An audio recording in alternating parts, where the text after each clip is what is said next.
Hi friends, welcome to Veena Rachita vlogs.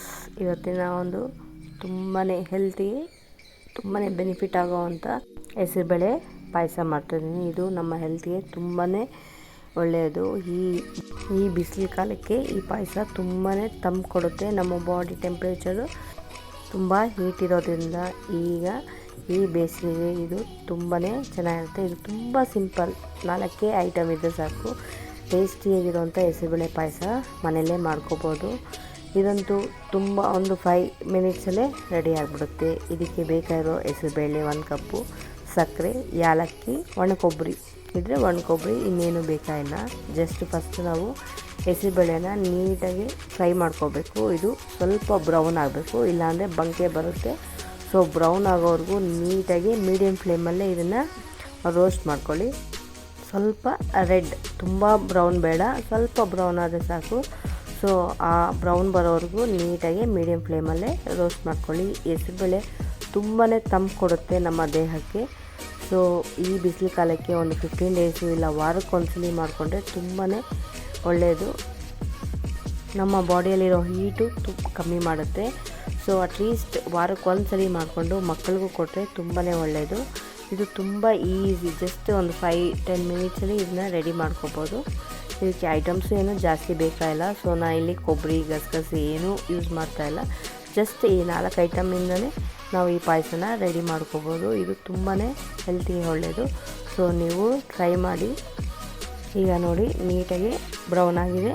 ಈಗ ಒಂದು cooker ತೊಗೊಂಡು ಆ ರೋಸ್ಟ್ ಮಾಡಿರೋ ಅಂಥ ಹೆಸರುಬೇಳೆನ ಹಾಕ್ಕೊಂಡು ಒಂದು 2-3 ಗ್ಲಾಸಷ್ಟು ನೀರು ಹಾಕ್ಕೊಂಡು ಒಂದು 5-6 ವಿಸಿಲ್ ಬರಲಿ. ಯಾಕಂದರೆ ಅದು ಬೇಳೆ ನುಣ್ಣಕ್ಕಾಗಬೇಕು, ಇಲ್ಲಾಂದರೆ ಅದು ಬಾಯಿಗೆ ಸಿಗ್ತಾ ಇರುತ್ತೆ, ಅಷ್ಟು ಚೆನ್ನಾಗಿರೋದಿಲ್ಲ. ನುಣ್ಣಕ್ಕಾದರೆ ಟೇಸ್ಟು ತುಂಬಾ ಚೆನ್ನಾಗಿರುತ್ತೆ. ಸೊ ಇಲ್ಲಿ ನಾನು 3 ಗ್ಲಾಸ್ ಯೂಸ್ ಮಾಡ್ತಾಯಿದ್ದೀನಿ. 3 ಗ್ಲಾಸ್ ನೀರು ಹಾಕ್ಕೊಂಡು ನೀಟಾಗಿ ಒಂದು 4-5 ವಿಸಿಲ್ ಕೂಗಿಸ್ಕೊಳ್ಳಿ. ಸೊ 5 ವಿಸಿಲ್ ಆದಮೇಲೆ ನೋಡಿ ಬೇಳೆ ಎಷ್ಟು ನೀಟಾಗಿ ನುಣ್ಣಕ್ಕಾಗಿದೆ. ಒಂದು ಸ್ಮ್ಯಾಶರ್ ಹೆಲ್ಪಿಂದ ಇನ್ನೂ ನೀಟಾಗಿ ನಮಗೆ ಸ್ಮ್ಯಾಶ್ ಮಾಡಿಕೊಂಡ್ರೆ ನಮಗೆ ಟೇಸ್ಟ್ ಚೆನ್ನಾಗಿ ಕೊಡುತ್ತೆ. ಇಲ್ಲ ಕಾಳಿದ್ರೆ ಬಾಯಿಗೆ ಅಷ್ಟು ಚೆನ್ನಾಗಿರೋದಿಲ್ಲ. ಜಸ್ಟ್ ಇದನ್ನು ಗ್ಲಾಸ್ಗೆ ಹಾಕ್ಕೊಂಡು ಕುಡ್ಕೋಬೋದು. ಆ ಥರ ಮಾಡ್ತಾಯಿದ್ದೀನಿ ನಾನು ಇದು ಪಾಯಸ. ಸೊ ಅದಕ್ಕೋಸ್ಕರ ನಾನು ಹೇಳ್ತಿರೋದು, ಇದು ಎಷ್ಟು ಸ್ಮ್ಯಾಶ್ ಮಾಡಿದ್ರೆ ಅಷ್ಟು ಟೇಸ್ಟ್ ಬರುತ್ತೆ. ಸೊ ಅದಕ್ಕೆ ನಾನು ಸ್ಮ್ಯಾಶರ್ ಹೆಲ್ಪಿಂದ ಸ್ಮ್ಯಾಶ್ ಮಾಡ್ಕೊಂಡಿದ್ದೀನಿ. ಇಲ್ಲಿ ಸಕ್ಕರೆ ನಾನು ಬಂದು 1.5 ಕಪ್ ಯೂಸ್ ಮಾಡ್ತಾಯಿದ್ದೀನಿ. ನಿಮಗೆ 1 ಕಪ್ ತೋರಿಸಿದ್ದೀನಿ. ಸೊ 1.5 ಕಪ್, ಯಾಕಂದರೆ ಕ್ವಾಂಟಿಟಿ ಜಾಸ್ತಿ ಆಗಿದೆ.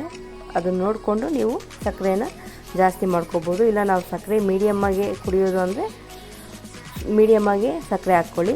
ಒಂದು ಸ್ವಲ್ಪ ಟೇಸ್ಟ್ ನೋಡಿದ್ರೆ ಗೊತ್ತಾಗುತ್ತೆ. ಸೊ ನಾನಿಲ್ಲಿ 1.5 ಕಪ್ಪಷ್ಟು ಸಕ್ಕರೆನ ಯೂಸ್ ಮಾಡ್ತಾಯಿದ್ದೀನಿ. ನಾನಿಲ್ಲಿ ಅದು ಗಟ್ಟಿಯಾಗಿತ್ತು, ಅದಕ್ಕೆ ಮತ್ತೆ ನೀರು ಹಾಕ್ಕೊಂಡು ಕುದಿಸ್ತಾ ಇದ್ದೀನಿ. ಸೊ ಈ ಪಾಯಸ ನೀರಾಗಿರಬೇಕು, ಟೇಸ್ಟ್ ಚೆನ್ನಾಗಿರುತ್ತೆ. ಎಷ್ಟು ತುಂಬ ನೀರು ಬೇಡ, ಮೀಡಿಯಮ್ ನೀರು ಹಾಕ್ಕೊಳ್ಳಿ. ನೀರು ಹಾಕ್ಕೊಂಡು ಸಕ್ಕರೆ ನೋಡಿಕೊಂಡು, ನಿಮ್ಮ ಕ್ವಾಂಟಿಟಿ ನೋಡಿಕೊಂಡು, ತುಂಬ ಸ್ವೀಟ್ ತೊಗೊಳ್ಳೋರು ಜಾಸ್ತಿ ಸಕ್ಕರೆ 2 ಕಪ್ ಯೂಸ್ ಮಾಡ್ಕೋಬೋದು. ಸೊ ನಾನು ಇಲ್ಲಿ 1.5 ಕಪ್ ಯೂಸ್ ಮಾಡ್ತಾಯಿದ್ದೀನಿ. 1.5 ಕಪ್ ಈ ಕ್ವಾಂಟಿಟಿಗೆ ಸಾಕಾಗುತ್ತೆ. ಸೊ ಈಗ ಸಕ್ಕರೆ ಹಾಕಿದ್ರಲ್ವ, ನೀಟಾಗಿ ಅದು ಕರಗಬೇಕು. ಅಷ್ಟರಲ್ಲಿ ನಾನು ಒಂದು 6-7 ಏಲಕ್ಕಿ ತೊಗೊತಾ ಇದ್ದೀನಿ. ನೀಟಾಗಿ ಅದನ್ನು ಪೌಡರ್ ಮಾಡ್ಕೊಳ್ಳಿ. ನಾನು 6-7 ಏಲಕ್ಕಿ ತೊಗೊಂಡಿದ್ದೀನಿ. ನೀಟಾಗಿ ಅದನ್ನು ಬಿಡಿಸ್ಕೊಂಡು ಪುಡಿ ಮಾಡ್ಕೊಳ್ಳಿ. ನೋಡಿ ಈ ಥರ ನೈಸಾಗಿ ಪುಡಿ ಮಾಡ್ಕೊಳ್ಳಿ. ನೋಡಿ ಅದೇ ಏಲಕ್ಕಿ ಪೌಡರು ರೆಡಿಯಾಗಿದೆ. ಈಗ ಸಕ್ಕರೆ ಎಲ್ಲ ಹಾಕಿದ್ರಲ್ಲ, ನೀಟಾಗಿ ಅದು ಕರಗಿರುತ್ತೆ. ಸೊ ನಾವು ಏನು ಏಲಕ್ಕಿ ಪೌಡರ್ನ ರೆಡಿ ಮಾಡ್ಕೊಂಡಿದ್ದೀವಿ ಅದನ್ನು ಹಾಕ್ಕೊಂಡ್ರೆ ನಮಗೆ ಟೇಸ್ಟಿಯಾಗಿರುವಂಥ, ಈಸಿಯಾಗಿರುವಂಥ ಹೆಸರುಬೇಳೆ ಪಾಯಸ ರೆಡಿ ಆಗುತ್ತೆ. ಈಗ ಲಾಸ್ಟಲ್ಲಿ ಒಣಕೊಬ್ಬರಿ, ಇದು ಆಪ್ಷನಲ್ಲು, ಬೇಕು ಅಂದರೆ ಯೂಸ್ ಮಾಡ್ಬೋದು, ಇಲ್ಲಾಂದರೆ ಬೇಡ. ಬಟ್ ಟೇಸ್ಟ್ ಚೆನ್ನಾಗಿರುತ್ತೆ, ಬಾಯಿಗೆ ಆ ಫ್ಲೇವರು ಸಿಗ್ತಾ ಇರುತ್ತೆ. ಸೊ ಲಾಸ್ಟಲ್ಲಿ ಅದನ್ನು ಹಾಕ್ಕೊಂಡು ನಾವು ಸ್ಟವ್ ಆಫ್ ಮಾಡಿದ್ರೆ ಹೆಸರುಬೇಳೆ ಪಾಯಸ ರೆಡಿ ಆಗುತ್ತೆ. ಸೊ ನೋಡಿ ಇಷ್ಟು ನೀರಾಗಿದ್ದರೆ ಕುಡಿಯೋಕ್ಕೆ ತುಂಬ ಚೆನ್ನಾಗಿರುತ್ತೆ. ಈ ಹೆಸರುಬೇಳೆ ಪಾಯಸ ನೀವು ರಾತ್ರಿ ಮಾಡಿಟ್ಕೊಂಡು ಬೆಳಗ್ಗೆ ಅರ್ಲಿ ಮಾರ್ನಿಂಗ್ ಕುಡಿದ್ರೆ ತುಂಬಾ ನಮ್ಮ ದೇಹಕ್ಕೆ ಒಳ್ಳೆಯದು. ಸೊ ನೀವು ಟ್ರೈ ಮಾಡ್ತೀರಲ್ವ. ಸೊ ಈ ಕಡೆ ಪಾಯಸ ರೆಡಿ ಆಯಿತು. ಸೊ ನಾನು ಪಾತ್ರೆ ತೊಳೆದಿರಲಿಲ್ಲ, ಎಷ್ಟು ಮೆಸ್ಸಿಯಾಗಿದೆ ಅಡುಗೆ ಮನೆ. ಈಗ ಒಂದು ಕಡೆಯಿಂದ ಕ್ಲೀನ್ ಮಾಡ್ಕೊಳ್ಳೋಣ. ಸೊ ಆ ಕಡೆ ಪಾಯಸನೂ ರೆಡಿ ಆಯಿತು.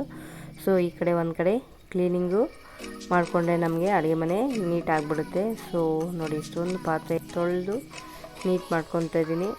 ಸೊ ನಾನಿಲ್ಲಿ ಸ್ಟ್ಯಾಂಡ್ಗೆ ಹಾಕಿ ನಾನು ಸೈಡಲ್ಲಿ ಎತ್ತಿಟ್ಬಿಡ್ತೀನಿ. ಆವಾಗ ಅಡುಗೆ ಮನೆ ಮೆಸ್ಸಿಯಾಗಿ ಕಾಣಿಸೋದಿಲ್ಲ. ಈ ಥರ ನೀಟಾಗಿ ತೊಳೆದ್ಬಿಟ್ಟು ಇದನ್ನು ಬಾಲ್ಕನಿಯಲ್ಲಿ ಇಟ್ಬಿಡ್ತೀನಿ. ಸೊ ಆವಾಗ ಅಡುಗೆ ಮನೆ ತುಂಬ ನೀಟಾಗಿ ಕಾಣಿಸುತ್ತೆ. ಎಷ್ಟು ನೀಟಾಗಿ ನಮ್ಗೆ ಅಡುಗೆ ಮನೆ ರೆಡಿ ಆಗಿಬಿಡುತ್ತೆ ನೋಡಿ. ಎಷ್ಟು ನೀಟಾಗಿದೆ. ಆವಾಗಲೇ ತುಂಬಾ ಮೆಸ್ಸಿಯಾಗಿತ್ತು. ಸೊ ಒಂದು ಕಡೆಯಿಂದ ಕ್ಲೀನ್ ಮಾಡಿಕೊಂಡ್ರೆ ಅಡುಗೆ ಮನೆ ನೋಡೋಕ್ಕೆ ತುಂಬಾ ಚೆನ್ನಾಗಿರುತ್ತೆ. ಸೊ ಈಗ ಅಡುಗೆ ಮನೆ ಕೆಲಸ ಎಲ್ಲ ಮುಗೀತು. ಈಗ ಹೆಸರುಬೇಳೆ ಪಾಯಸ ರೆಡಿಯಾಗಿದೆ. ತಣ್ಣಕ್ಕೆ ಆದಮೇಲೆ ಇದು ಟೇಸ್ಟ್ ಕೊಡುತ್ತೆ. ತುಂಬಾ ಟೇಸ್ಟಿಯಾಗಿರುತ್ತೆ ಫ್ರೆಂಡ್ಸ್. ಸೊ ನೀವು ಒಂದ್ಸಲಿ ಟ್ರೈ ಮಾಡಿ. ಮಕ್ಕಳಿಗಂತೂ ಕೊಟ್ಟರೆ ನೀಟಾಗಿ ಗ್ಲಾಸಸ್ಗೆ ಹಾಕ್ಕೊಂಡು ಅವರೇ ಖಾಲಿ ಮಾಡಿಬಿಡ್ತಾರೆ. ಅಷ್ಟು ಟೇಸ್ಟಿಯಾಗಿರುತ್ತೆ. ಓಕೆನಾ? ನಿಮಗೆ ಕೊಬ್ಬರಿ ಬೇಡ ಅಂದರೆ ಅದನ್ನು ಸ್ಕಿಪ್ ಮಾಡ್ಕೋಬೋದು. ಇಲ್ಲಿ ನಾನು ಹಸಿ ಕೊಬ್ಬರಿ ಆಗಲಿ ಗಸಗಸೆ ಆಗಲಿ ಏನೂ ಯೂಸ್ ಮಾಡಿಲ್ಲ. ಜಸ್ಟ್ ಒಂದು 3 ಐಟಮ್ಸಿಂದ ಈಸಿಯಾಗಿ ಬೇಗನೆ ರೆಡಿ ಮಾಡ್ಕೋಬೋದು.